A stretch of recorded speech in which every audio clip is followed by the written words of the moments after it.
Assalamualaikum warahmatullahi wabarakatuh. Perkenalkan, nama saya Muhammad Tufa Safitra dengan NIM 11022223265 dari kelas L46 Wireless Power Transfer. Di sini saya ingin melakukan presentasi untuk review jurnal untuk kebutuhan tugas besar Wireless Power Transfer. Topik jurnal yang akan saya bahas adalah judul Fundamentals of Wireless Information and Power Transfer from Radio Frequency Energy Harvester Model to Signal and System Design by Bruno Kirk and his friends. Yang pertama, ada masalah yang diselesaikan. Peneliti mengidentifikasi bahwa pendekatan lama dalam merancang jaringan nirkabel memiliki kelemahan fundamental karena tidak sesuai dengan perilaku fisik komponen elektronik yang sebenarnya. Yang pertama ada pemisahan tradisional. Selama ini, dunia telekomunikasi dan dunia daya nirkabel berjalan sendiri-sendiri. Transfer informasi hanya fokus pada data, sementara transfer daya hanya fokus pada energi. Padahal secara fisika, gelombang radio atau radiofrekuensi yang dipancarkan membawa keduanya secara bersama-sama. Peneliti ingin menyatukan kedua ini agar spektrum frekuensi dan infrastruktur yang ada bisa dimanfaatkan seefisien mungkin untuk tujuan yang double atau ganda. Yang kedua, model pemanen energi yang tidak akurat. Masalah terbesar dalam literatur sebelumnya adalah penggunaan model linier yang terlalu disederhanakan. Model ini berasumsi bahwa efisiensi konversi energi dari gelombang radio ke listrik DC adalah sebuah angka yang konstan. Artinya, model ini menganggap rectifier atau penyearah bekerja seperti resistor biasa. Jika input daya naik 2 kali lipat, outputnya maka juga akan naik 2 kali lipat secara proporsional, tanpa mempedulikan karakteristik internal komponen. Yang ketiga, yaitu ada ketidaksesuaian dengan realitas fisik. Dalam kenyataannya, komponen utama penyearah adalah dioda, yang bersifat sangat non-linier. Efisiensi konversi sebenarnya berubah-ubah, tergantung pada seberapa besar daya yang masuk dan bagaimana bentuk dari awal sinyalnya. Pada daya rendah, dioda sulit untuk menyala karena pada keadaan sensitivitas yang rendah. Sedangkan pada daya yang terlalu tinggi, dioda bisa mengalami kerusakan atau breakdown, yaitu fase di mana dioda mengalami saturasi. Model lama gagal menangkap fenomena pada fisik ini. Desain sinyal yang suboptimal. Karena berpegang pada model yang salah atau linier, strategi desain sinyal yang dihasilkan selama ini juga keliru. Peneliti sebelumnya berasumsi bahwa satu-satunya cara meningkatkan panenan energi DC adalah dengan sekedar membesarkan daya RF rata-rata atau radiofrekuensi rata-rata. Padahal, pada model non-linier, bentuk gelombang jauh lebih penting daripada sekedar daya rata-rata.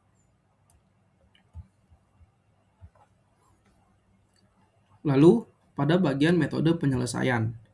Untuk memperbaiki kesalahan-kesalahan tersebut, peneliti memperkenalkan dan membandingkan 3 cara pandang atau model matematik terhadap rektena atau antena penyearah. Yang pertama ada model linear diode, yaitu adalah model klasik yang menganggap efisiensi konversi stabil atau tetap.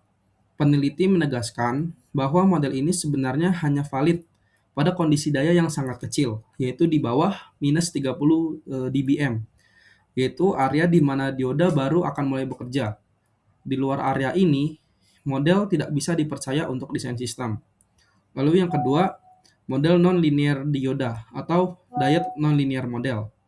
Ini adalah metode utama yang diusulkan. Model ini dibangun menggunakan matematika Dirac-Tyler untuk membedah perilaku dari arus dan tegangan dari dioda. Poin kuncinya adalah ditemukannya pengaruh suku orde tinggi yang menunjukkan bahwa efisiensi energi sangat dipengaruhi oleh fluktuasi dari sinyalnya. Model ini membuktikan bahwa sinyal memiliki lonjakan-lonjakan tajam lebih efektif dalam menghasilkan listrik DC. Model nonlinear saturasi atau saturation nonlinear model. Model ini ditujukan untuk menangani situasi daya yang tinggi. Menggunakan kurva matematika atau fungsi sigmoid, model ini memprediksi kapan sirkuit akan jenuh atau mencapai batas kemampuannya atau pada fase saturasi. Ini penting agar algoritma pengiriman daya tidak membuang-buang energi dengan mengirimkan daya berlebih yang tidak bisa lagi dikonversi oleh penerima karena sudah mencapai kapasitas maksimumnya.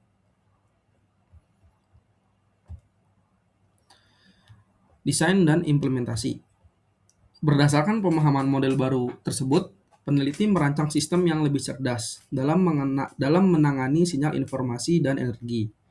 Yang pertama ada arsitektur penerima atau receiver arsitektur. Ideal receiver. Ini adalah konsep teoritis di mana sirkuit dianggap mampu mengambil energi dan membaca data dari sinyal yang sama tanpa kerugian. Digunakan hanya sebagai batokan batas atas performa.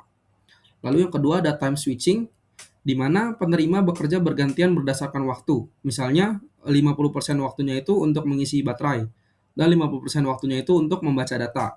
Ini sederhana, namun time switching ini sangat efektif. Lalu yang ketiga ada power splitting, di mana sinyal yang masuk langsung dipecah dua secara fisik. Sebagian dayanya dialirkan ke pemanen energi, sebagian lagi ke sirkuit data. Ini memungkinkan operasi simultan yang nyata.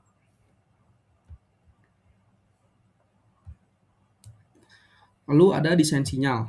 Yang pertama, yaitu waveform optimization. Peneliti menggunakan teknik multisign atau menggabungkan banyak gelombang sinus. Tujuannya adalah menciptakan interferensi konstruktif yang menghasilkan gelombang dengan peak to average power ratio yang tinggi atau bisa kita sebut PAPR. Lonjakan daya sesaat yang sangat efisien ini dapat mendobrak tegangan ambang dioda agar dioda tersebut aktif untuk memanen energi. Lalu yang kedua ada input distribution. Jika pada sistem komunikasi biasa, sinyal Gaussian standar adalah yang terbaik. Untuk WIPT, peneliti menemukan bahwa distribusi input yang tidak simetris atau memiliki rata-rata tidak nol justru lebih unggul. Distribusi jenis ini secara statistik lebih sering menghasilkan amplitudo tinggi yang disukai oleh pemanen energi non-linear. Lalu, yang ketiga ada prototype dan eksperimen. Validasi dilakukan tidak hanya di atas kertas, tetapi juga melalui simulasi dari sirkuit ADS dan eksperimen yang nyata. Di sini, peneliti pada jurnal ini membangun sistem closed loop atau sistem tertutup, di mana pemancar bisa menyesuaikan bentuk gelombangnya secara adaptif berdasarkan feedback dari penerima atau umpan balik. Diuji pada frekuensi 5,18 GHz dan 915 MHz. Lalu ada hasil dan diskusi. Pertama, dampak model terhadap RE region. Jika menggunakan model linear, strategi terbaik hanyalah memancarkan daya sebesar-besarnya. Namun, model non-linear membuktikan bahwa strategi memperbesar daya rata-rata saja tidak cukup. Justru dengan memanfaatkan non-linearitas dioda atau mengirim sinyal dengan bentuk pulsa tajam, kita bisa memperluas wilayah rate dari energi, yaitu mendapatkan data dan energi lebih banyak sekaligus dibandingkan dengan prediksi model yang linear. Yang kedua, perbandingan arsitektur penerima, di mana teori lama mengatakan arsitektur power splitting selalu lebih baik dari time switching. Namun dengan model non-linear, time switching ternyata bisa lebih unggul di kondisi tertentu. Alasannya, saat mode time switching, fase transfer energi, pemancar bebas mengirimkan gelombang khusus energi yang sangat efisien tanpa memikirkan data, sesuatu yang tidak bisa dilakukan sebebas itu pada mode power splitting. Lalu yang ketiga ada validasi eksperimental. Eksperimen membuktikan teori ini ketika diberi sinyal real Gaussian, sirkuit akan menghasilkan daya DC yang lebih tinggi dibandingkan saat diberi sinyal sinus murni. Meskipun daya rata-rata inputnya sama persis, selain itu, bentuk gelombang adaptif yang didesain dengan model non-linear terbukti menghasilkan panenan energi yang jauh lebih besar. Lalu yang keempat, ada pada efek saturasi. Pada level daya tinggi, fenomena saturasi menjadi kritis. Jika pemancar terus menaikkan daya ke arah penerima yang sudah jenuh, efisiensinya akan jauh turun. Oleh karena itu, beamforming atau bisa kita sebut pengarahan sinyal harus cerdas. Jangan arahkan daya penuh ke penerima yang sudah jenuh atau full.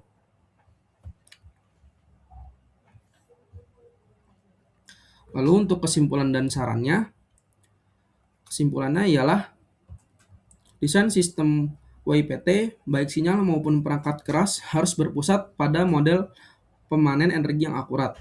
Mengabaikan sifat non-linear dioda akan menghasilkan sistem yang tidak efisien. Non-linearitas ini sebenarnya adalah kawan, bukan lawan.